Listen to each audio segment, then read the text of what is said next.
ክትሓውዶ ትደሊ ኢኻ። በስመ አብ ወወልድ ወመንፈስ ቅዱስ አሐዱ አምላክ አሜን። ናይ እግዚአብሔር ቃል ዋና ዘለዎ ቃል እዩ። ዋናው ድማ እቲ ዝቅድስ ዘንጽህ ዘዕዊ ዝባርኽ ዘጽድቕ ዝምሕር ዝኩንን ባዕሉ ኤልሻዳይ ዝኾነ እግዚአብሔር እዩ። ናይ እግዚአብሔር ቃል መንፈስ እግዚአብሔር ተጻሕፈ ብምዃኑ መጠን መንፈስ እግዚአብሔር ተዘይኮይኑ ካልእ ክትርጉሞን ክርዶን ዝኽእል ሓይሊ የለን። ንሕና ብዘይልናሉ ቦታ ንዓና ወኪሉ ክሰርሕ ዝኽእል ቃልና ዘይክህሉ ይኽእል እዩ። ዋላ ኣብቲ ዘለናሉ ቦታ እውን ፍጹም ሓይሊ ስለ ዘየብሉ ከምቲ ዝሓሰብናዮን ዘለናዮን ዘይክገብር ይኽእል እዩ። ምክንያቱ ቃልና ናይ ገዛ ርእሱ ፍሉይ ዝኾነ ሓይልን ስልጣንን የብሉን። እግዚአብሔር ግን ብቃሉ ገይሩ ኣብ ኩሉ ግዜን ኣብ ኩሉ ቦታን ህያው እዩ። ናይ እግዚአብሔር ቃል ኣቐዲሙ ንዓለም ዝፈጠረ ናይ ተፈጥሮ ሚዛን ዝሓለወ እንደገና እውን ንዓለም ዘሕልፍ እዩ።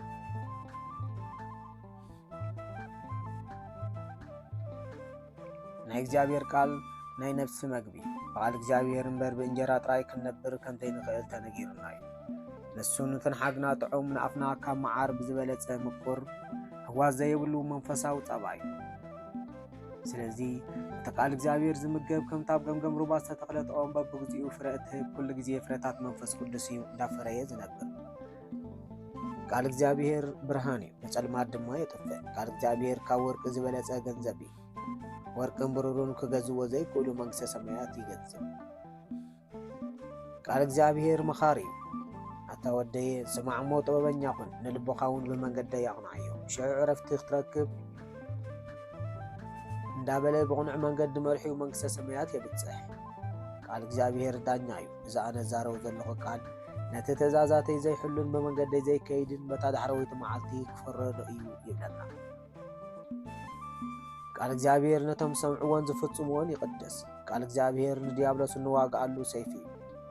ናይ መድሓን ቁራዕ ርእሲ ኣቱ ናይ መንፈስ ሰይፊ እውን ማለት ቃል ኣምላኽ ሓዙ ብምባል ንጸላእትና ብዘይካ ብቃል ኣምላኽ ብኻልእ ተዋጊና ክንስዕሮም ከም ዘይንኽእል ይሕብረና። ቃል እግዚአብሔር ተስፋን ዝቆረፁ ተስፋኦም ዘበርህ ንዝሓዘኑ ዘጸናነ ንኣቦታትና ናባታትና ዝተላእከ ካብ ሕማምና ዘሐዊ ንቁስልና ዘንቅጽ መድሃኒት እዩ። ቃል እግዚአብሔር ክትሓውዶ ትደሊ ኢኻ ብምባል ፈቓድካ ዘድልዮ ዓይነት ሕማምካ ዘየገድሶ ሓኪም እዩ። ቃል እግዚአብሔር ኣብ ኣፍ ደገ ኮይኑ ክትሓውዶ ትደሊ ኢኻ እንዳበለ ኩሉ ግዜ ልብና ዝሕኩሕ ናይ ዓለም መድሃኒት እዩ። እዚ ክትሓውዶ ትደሊ ኢኻ ዝብል ቃል እግዚአብሔር ንሓደ ምስ ትዕንኡ ዘሎ ኣብ ድላይ ውዒሉ ኣብ ዝደለዮ ዝሓድር ሰብ ዝተባሃለ ቃል ኣይኮነን። ነቲ ኣብ ወንጌል ዮሃንስ ምዕራፍ 5 ዘሎ መጻጉዕ እዩ። ንሱ ን38 ዓመት ዝኣክል ሓሚሙ ኣብ ዓራት ዝደቀሰ ናብ ቤተ ሳይዳ ክፍወስ ኢሉ መፂኡ ግን ኣቐዲሙ ናብ ትርባ ዘውርዶ ሰብ ስለ ዝሰኣነ ተስፋ ከይቆረፀ መዓልቲ መድሓኑ ክጽበ ኣብ ዓራት ደቂሱ ዝነበረ መጻጉዕ እሞኸ እግዚአብሔር ከይተፈጠርና ዝፈልጠና ምስ ተፈጠርና እውን ባዕሉ ዝጓስየና ዝሕልወና ዝምግበናን ዝምሕረናን ዝፈርድን ፈቃር ኣምላኽ እዩ። ዝተጸገመ ጸገሙ ክፈታሓሉ ዝደለየ ክረክብ ዝሓመመ ክሓዊ ዝተጨነቐ ክጻናና ዝወፈረ ብሰላም ክምለስ ነጋዳይ ክኸስብ ሓረስታይ ዘርኡ ከፍሪ ኮታስ ወዲ ሰብ ይትረፍ ዓቕሙ ልዑል ዓቕሙ ዝኾነ ነገር እውን ክውንንን ክግበረሉን ከም ዝደሊ ይፈልጥን እዩ። ንምንታይ እንዳፈለጠ ክትሓውዶ ትደሊ ኢኻ ኢሉ ይሓተን። ድሌትና ባዕሉ ሰቂሉ ዘይሂበና ትብል ትኸውን። እቲ ሓቂ ግን እዚ እዩ።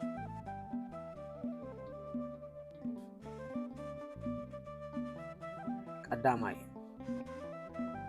እወ እግዚአብሔር ኩሉ ይፈልጥ እዩ። ኩሉ ስለ ዝፈልጥ ግን ሰቂሉ ኣይውስንን። ድሌትካ ስለ ዝፈለጠ ባዕሉ እንተወሲኑ መሓር እምበር ፈራዲ ኣይባሃልን። ሓጢኣትካ ርኡ ስቕ ኢሉ እንተፈሪዱ እውን መሓሪ ኣይባሃልን። እግዚአብሔር ናይ ናፃ ኣምላኽ ስለ ዝኾነ ናትካ ናፃ ፈቓድ የድሊ እዩ እሞ ሓሚም ካብ ዓራት ደቂስካ ሕክምና ዝወስደካ ይረኸብካን ሕክምና ዝወስደካ ረኺብካ ግን ዝኩሉ ገንዘብካን ወርቅኻን ኣፍሲስካ ጥዕና ክትረክብ ኣይከኣልካን። እቲ ናይ ዓለም ምሁር ጥበበኛ ክሕውየካ ካብ ዘይከኣለ መን ፀገምካ ፈቲሑ ካብ ሕማምካ ክሕውየካ ንመን ትጽበለኻ? ንውሓት ግዜ ስቅያትካን ዓይነት ሕማምካን ብዘየገድስ ብዘለካ መሰል ናፃ ፈቓድ ክትሓውዶ ትደሊ ኢኻ ይብላሉ። ካልኣይ ቃል እግዚአብሔር በትንስኻት ደልዮን ተሓስቦን ናብ ሆስፒታል ከይድካን ምርመራ ብኮምፒተር ርኢዩ አልትራሳውንድ አልዒሉ ዓይነት ደምካ ጻሪ በመውሓጥን በመውጋእን ዝውሰድ መርፈእ ሽሮቦ ከኒና ናይ ቆፀራ መድሃኒት ሂቡ ለዚ እንተሓወኻ ጽቡቕ እንተዘይሓወኻ ግን ብናይ ተስፋ ቃል ናብ ዝለዓለ ሪፈር ክብለካ ኢሉ ንግዜ ዝገድፍ ኣይኮነን ቃል እግዚአብሔር ናትካ ፍቓድ ዘድልዮ ብሓሳብ ንስኻ ብዘይትበጽሖ ብምዝራብ ንስኻ ብዘይትፈትሖ ብምትንካፍ ንስኻ ብዘይትምርምሮ ከም ዝሐዊ ንኽትርዳእ እዩ እሞ ዘለካ መሰል ናጻ ፍቓድ ክትሓውሎ ትደሊ ኢኻ ኢሉ ዝሓትት ሳልሳይ ደቂ ሰባት ብመልክዕ ምስልን እግዚአብሔር ተፈጠርና ክቡራት ፍጥረት ኢና ምፍጣርና ንግዚያዊ ሓጎስ ተስፋ ናብዛ ምድሪ ዘይኮነ ዘለዓለማዊ ህይወት ወሪስና ኣብ ዘይውዳእ ሓጎስ ምስ ኣምላኽና ንኽንነብር እዩ ዘለዓለማዊ ሓጎስ ዝርከብ ብድሌት እምበር ብግዴታ ኣይኮነን እቲ ናይ ዘለዓለማዊ ሓጎስ ኣብዛ ዘለኻላ መሬት ቅዱስ ስጉኡን ክቡር ደሙ ብምውሳድ ይጅምር እሞ ብዘለካ መሰል ናጻ ፍቓድ ናይ ዘለዓለም ሓጎስ ክትረክብ ስጋኻ ዘይኮነ ነፍስኻ ክትሓውዶ ትደሊ ኢኻ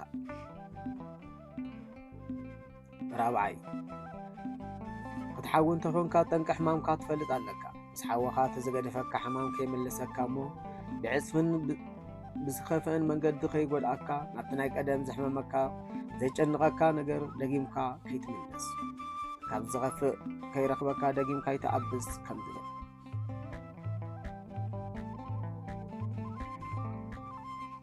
ዓለም ናይ ሰላም መድሃኒት ጠፊእዋ ሰላም ንምርካብ ሓንሳብ ኩናት ትውልዕ ሓንሳብ ኣብ ጣውላ ትእከብ ግን ሰላም ከተውሕስ ኣይከኣለት ዓለም ንሕና ኢና ሰብ ብዘይካ ኣተሓሳስብኡን ስነ ምግባሩን ካልእ ጸላእ የብሉ ሰብ ምስ ውሽጡ እንተተዓሪቑ ኣተሓሳስቡ ይዕሪ ኣካይድኡ የጽብቕ ናይ ከባቢኡ ሰላም እውን የኾስ ዓለም ሰላም ክትረክብ እንተኾይና ሓሙሽተና ጾታ ምእመናን ክንሓዊ ኣለና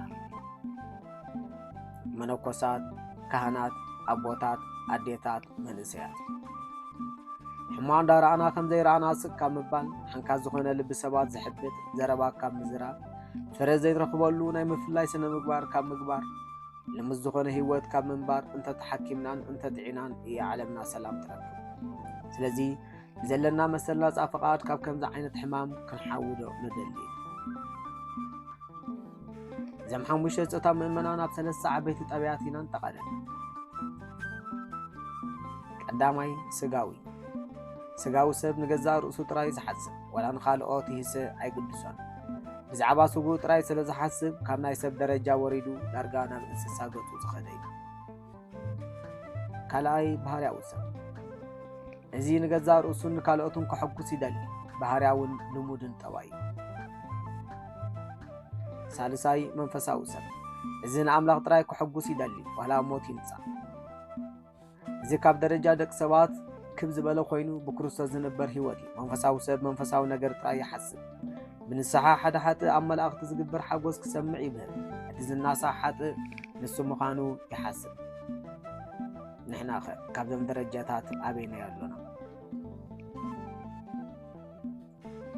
እስከ ብሰንኪ ሓጢኣት ዝመጽእ ሕማም መዓስ እዩ ጀሚርና ካብ ንውለድ ድዩ ወይስ ሕጂ ንኽንደይ ዓመት ከበዚ ሕማም ተሳቒና ን12 38 ወይ እስካብ ንላዕሊ ገሌናስ ወረብ ከም ኣልዓዛር ሜትና ብኡ ተገኒዝና ተቐቢርና ኢና ንህሉ እሞ ኸ ክሳብ መዓዝ ኣብዚ ስቓይ ክትነብር ክትሓውዶ ይደለን ኢኻ እስከ ገንዘብ ወዲኤ ገንዘብ ሲኢነ ቤተሰብ ኣብዮምኒ ዝወስደኒ የብለይን ዝብል ምክንያታዊ ገዲፍካ ሕቶኻ ጥራይ መልስ ካብ ሕማም ጭንቀት ካብ ሕማም ስቅያት ካብ ሕማም ስእነት ሰላም ክትሓውዶ ትደሊ ኢኻ እወ ወይኖ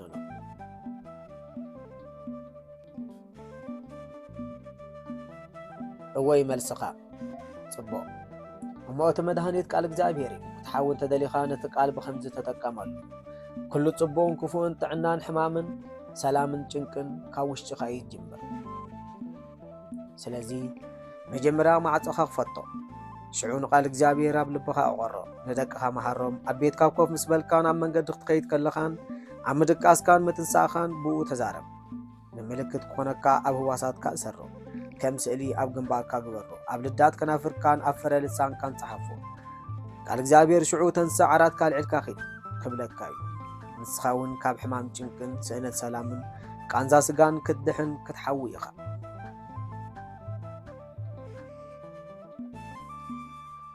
بل مدهانيت كاب حكمنا يزوسد مو قال እግዚአብሔር أبي አለኻ እምበር ካበይ መጺኻ ዘይብል ናጻ ፈቃድ ካምበር ዓይነት ሕማም ካዘይ ገድሱ ሐኪም ጾር ዝኸበደ እንተሎ ኩሉ ሕማሙ ሒዙ በአምቡላንስ ንስሓ ናብ ሕክምና ይምጻእ በመባል ኣብ ኣፍ ደገ ኮይኑ ክትሓውዶ ተደሊ ኻይሉ እንዳቕሓቐ ክትኸፍቶ ይጽብየካ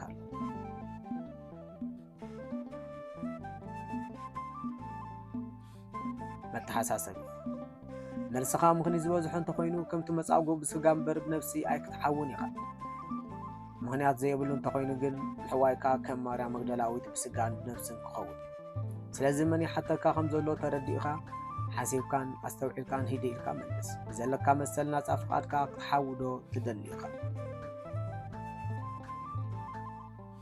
እግዚአብሔር ካብ ሕማምና ንሓውየሉ ሰላም ንረኽበሉ ጭንቅና ዝፍትሓሉ ዓስብና ንሓፍሰሉ ጾም ይግበረልና ክብርን ምስጋናን ንልዕል እግዚአብሔር ንወላዲቱ ድንግልን ንክቡር መስቀሉን ይኹን አሜን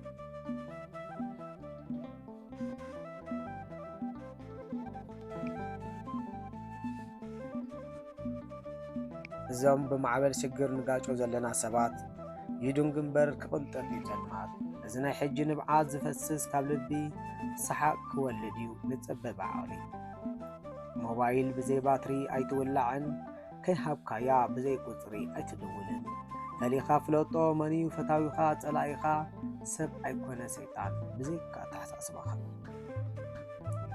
ንእትኸዶ ጉዕዞ ደጋጊምካ መርምሮ ዓርኪ ሰባር ነቓዕ ዝብል ቃል ዘክሮ ጾር ሽግርካ ንእግዚአብሔር ንገሮ ልብኻ ክፈተሉ ባዕሉ ክሰፍሮ ወሃቢዩ ለጋስ ምሉእ ኢዱ ክፉት ቤቱ ሙሉእ እዩ ዓውዱ ወይኑ ዘሊሉ ሰባሕ ብሕቶ ሓሪዱ ይጽበሎ ክትመጽእ ውልዱ ኣብ ኣፍ ደገ ኮይኑ ይኩሕኩሓካሎ ፍቓዶ እዩ ንዓእ ተበሎ ጸገምካ ክፍታሕ ዓራትካ ክጾሮ ይዒትኻ ናብ ክርስቶስ ኣዘሎ